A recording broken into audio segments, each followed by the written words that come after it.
กิจการบทที่16ข้อ25บอกว่าเราเที่ยงคืนเปาโลกับซิลาสกำลังอธิษฐานและร้องเพลงสรรเสริญพระเจ้าและนักโทษอื่นๆฟังอยู่ในหนังสือกิจการบทที่16นั้นเปาโลและซิลาสนั้นถูกเฆี่ยนตีถูกจับเข้าไปในคุกเพราะว่าได้แบ่งปันข่าวประเสริฐของพระเยซูคริสต์ผู้ที่ต่อต้านเขาก็พยายามที่จะ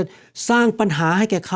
าไม่สามารถควบคุมสถานการณ์ได้เขาถูกจับเข้าไปในคุกและเขาคงมีคำถามอยู่ในใจว่าแล้วมันจะเกิดอะไรขึ้นเขาไม่รู้คำตอบนะครับว่าจะได้รับการพิพากษาอย่างยุติธรรมไหมเราจะต้องอยู่ในคุกนี้ไปอีกกี่ปีหรือเราจะต้องถูกประหารชีวิตเขา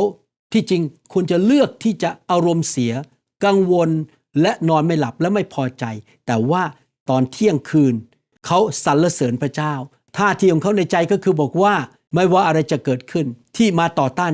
ฉันรู้ว่าพระเจ้ายังควบคุมสถานการณ์อยู่พระองค์นั้นอยู่ข้างฉัน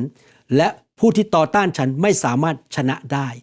และในคืนนั้นก็เกิดการแผ่นดินไหวขึ้นพวกโซ่ก็หลุดออกไป